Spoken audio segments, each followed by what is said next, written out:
Hello! How the fudge you doing? Hey guys, DField here bringing you another Factions Let's Play episode. Guys, I hope you enjoyed that last raid video that we did on Surge right before they disbanded their faction.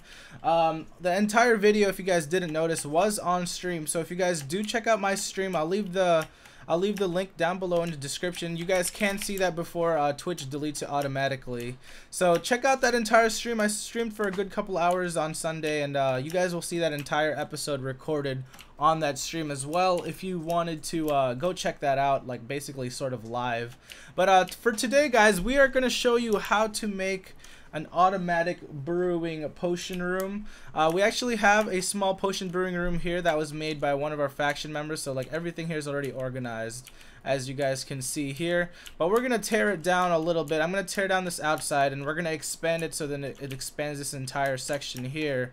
And then we'll kind of show you guys how to do the basics. We'll show you guys us building a couple of them, and then we'll finish the rest off of camera. But we'll get you guys the main idea of how to make a single potion automatic brewing stand, and then we'll give you guys basically the basics of how to do that, and then you guys can basically apply it to any type of potion brewing stand that you want to make. So it's very compact the way that Insanity builds it. I'm not sure if he learned it. Did you learn it off of YouTube, Matthew? I learned it off of Venom. So one of our faction allies, Venom, taught it to us a couple of like before the last reset even. So I'm clearing up a couple of room here. I'm gonna pause the video and clear up a couple more of this room while Insanity's messes around with the prototype here, and we're gonna test it out and then see what we can get done. And then after we've after we've tested it out, we'll explain to you how it works and how you guys need to build it, and we will be right back. Alright guys, we are back, and Insanity has built the first prototype, so we know how we're going to be building this. It's going to be a lot easier for me to explain, and he's taught me how to do it, hopefully, to the best of my ability, and it is time for me to teach you guys how to make it. So the ingredients you guys are going to need is you're going to need hoppers, you're going to need a redstone repeater, you're going to need a bunch of redstone torches, and you're going to need a bunch of droppers. So let's go to Warp Shop really quickly. You can buy hoppers at Warp Shop, that's sold. But the only thing that you're going to actually need to make for this build are these droppers. But they are very simple to make. You're going to buy a stack of cobblestone, as I just did. The redstone blocks, I believe, are over there. The redstone blocks are right here. So buy some redstone blocks, turn those into redstone, and then all you have to do is workbench. And then you're going to take the redstone, you're going to place it in the very bottom middle, and then you're going to put cobblestone around in a circle around it, and then you're going to be able to make your droppers. So that's how you guys make the droppers, and this is all the ingredients that you guys will need to make this automatic brewing potion stand. As you guys can see here, it is very compact, very easy to make, and it doesn't take up too much room, so you guys should be able to build this in no time. And let's get started. So I'm going to break a bunch of blocks here really quickly so I have some building room. Matthew, do you have any quartz on you? Yeah. Can you drop me some? Here, mine you. Drop me some. Go. Alright, do you have any buttons? Or you place the button? Here, behind you. Button. Hey, okay. Alright, so this is how we're going to start, guys. If this is our starting block, we're going to place a starting block here, and we're going to start off with a button.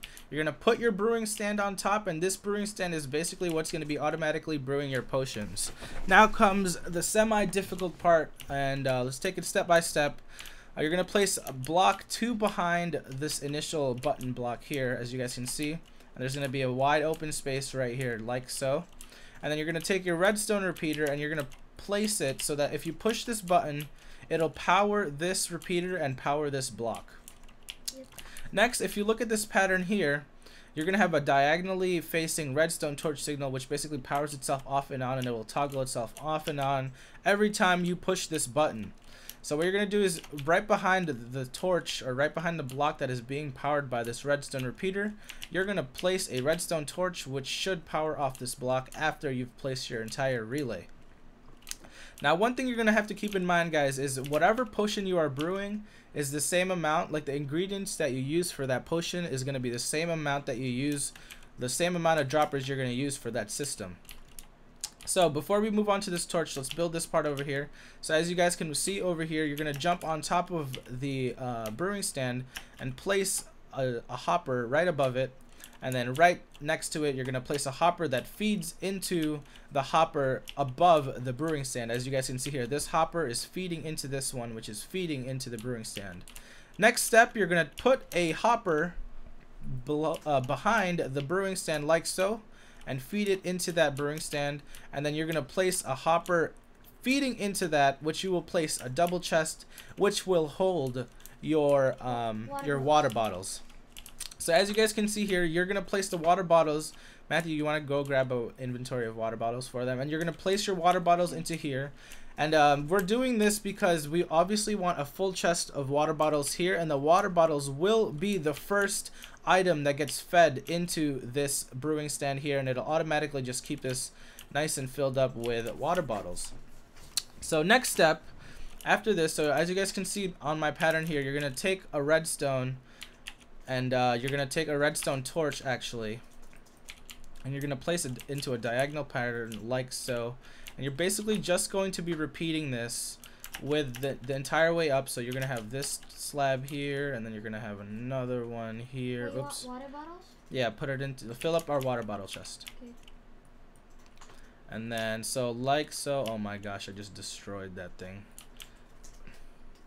So let's go back around. It's a little bit hard. It's a little bit hard at the start, but once you get it down, it's nice and easy to make.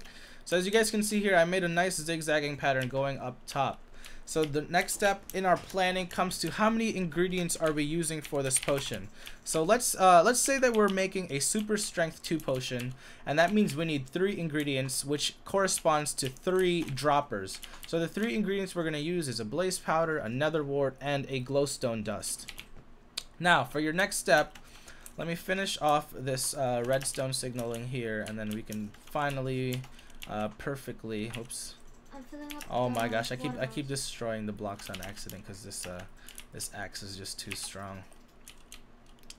All right, so let me get the rest of this redstone signaling done, and then we will continue on to the next step. So let me get that there, and let me put this here for now, and then let me put this here. Is that enough water bottles? Just put it like a double chest. It should be fine. All right, as you guys can see, if you look very closely, now that you have your redstone torch relay, it powers off this repeater, which makes it so that whenever you push this button, it'll power the droppers in a good manner, which will make your potions basically automatically brewing. And let us continue. All right, so so this is the hopper. If you guys can look very closely, this is the hopper that is adjacent or right next to this chest. So what you're going to do is, since we are using 3 ingredients, we're going to want to put 3 hoppers that feed into this second layer, or the second level of hoppers. So 1, 2, 3. Now these are the levels, or these are the layers that you are going to be using for your actual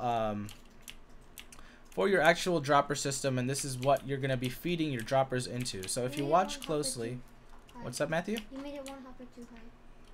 No, it's fine. It should work. So 1, 2, like that. That's fine. So then you're going to need a bunch of droppers like so, and you're going to feed it into this system that we have here. Did I do that right? Hold on. What did I do wrong? I made this one too low. You can still do that. They'll still work. Okay, well, let's do it the proper way. So as you guys can see, whoa, what the heck? What the heck did I just do? Break the hopper and then place the dropper. Can place a dropper here. I got it. So there's 3 levels of hoppers, as you guys just saw me place right there, and then those hoppers will be fed. So the thing that's going to be happening, if you guys want to go into technical terms, when these redstone torches are activated, they will activate the hopper that's adjacent to whatever redstone torch it's near, and it will release the item that is being placed into that hopper. So this is basically the whole entire build right here. All you're going to want to do to finish up is you're going to want glass. If you want glass to actually see your mechanism, you're going to want glass, and you're just going to basically place it along the sides just so nothing accidentally gets thrown out of the system. And then you're going to, as you guys can see, just go around the corners of the what's it called? The corners of your automatic potion brewing system like so, and put blocks all around it so nothing falls out. You want to show like the ingredients and how to do it? Yep, so the last step, so what you're going to want to do, this very last step is going to require a little bit of planning. You're going to want to figure out which ones of your hoppers are going to be corresponding to whatever ingredients you're putting in it. So as you guys can see, if you guys are familiar with making potions, you guys are going to want to put each of the single ingredients into its own hopper. So I'm going to show you guys what I mean by that right here. So this very first hopper, the very first ingredient that you would put into a strength 2 super potion, you're going to put a nether wart. So a nether wart is going to go into this first dropper. The next thing I'd want to put, I could either put a blaze powder or a glowstone dust next. It doesn't really matter. So I'm going to put the blaze powder next. And then the last ingredient that's going to be put in is the glowstone dust. So once you guys are making a full version of this potion room or this automatic brewing stand, you guys are obviously going to want to put full stacks of each ingredient into each one so it'll last longer. Now all you have to do, as you guys saw Insanity put water bottles all along this level right here. So basically the water bottle chest feeds into the potion brewing stand, and it automatically just keeps these all full. And then next, all you got to do is push the button. You'll see the redstone flicker right there, as you guys can see, which means that each ingredient is released once into the hopper. And if you look really closely at here, the nether wart is being placed first. As you guys can see right there, the nether wart is placed first. If you guys can look, it's being queued up perfectly to the next ingredient, which was the blaze powder, and then lastly the glowstone dust. So as you guys can see here, we'll watch this really quickly as it makes the potion by itself. So the nether wart was placed first because the nether wart was placed in this first hopper. Nextly is the blaze powder. The blaze powder was placed back into here. That'll make that into a strength potion. And last but not least, the glowstone dust, which will be placed after this is brewing, and that'll make it into the strength 2 potion. As you guys can see, it's not a very hard design. If you guys want to pause your video right here, here's the overall design that you guys are gonna want to go for. This tutorial might have been a little bit confusing because I'm not the potion brewer of the faction, and as you guys can see, it was a little bit hard for me to actually fully explain everything, but I hope you guys understood the basic gist of what we are building. What's up, Matthew? And then when you take out the potions, it'll refill with water bottles. Alright, so once Insanity was talking about, as you guys can see here, this strength 2 potion is about to be done. This glowstone dust is almost complete, and I will show you guys how it is an automatic brewing potion stand right here really quickly. So as you guys can see, here is a batch of strength 2 fully automated. All we have to do is click a button. Now all you got to do is take that back, and then the potion, the water bottle chest will automatically feed water bottles into this brewing stand ready for the next cycle. All you got to do is push that button. So take a moment, guys, pause the video here. We'll go through a quick overview of what you guys need. So this is your starting block. Redstone repeater right behind it, powering a series of redstone torches going in a diagonal fashion like so. So then the same amount of hoppers and droppers you're going to need facing into each other, feeding into the one below it to make sure that it's made perfectly and easily. And it's a very simple mechanism that you guys can build, and hopefully you guys learned. As you guys can see, 2 automatic brewing potion stands right here. It doesn't take up much room whatsoever, and you guys will be able to put this into one of your small compact bases. Hopefully you guys learned something new. Thank you guys for watching. Make sure you guys like and subscribe if you haven't already. Thank you guys for showing so much support on these last couple of videos. Hopefully you guys learned another trick or two for here, and then we're gonna fix up this room over the next couple days, just so we have a bunch of brewing stands that basically spans this entire wall, and we'll have our entire potion brewing stand ready for battle whenever we come to it. So yeah, thank you guys for watching. Hit that like button if you haven't already. Thank you guys for supporting once again, and this is DField and Insanity with an automatic brewing potion tutorial, and we will see you guys later.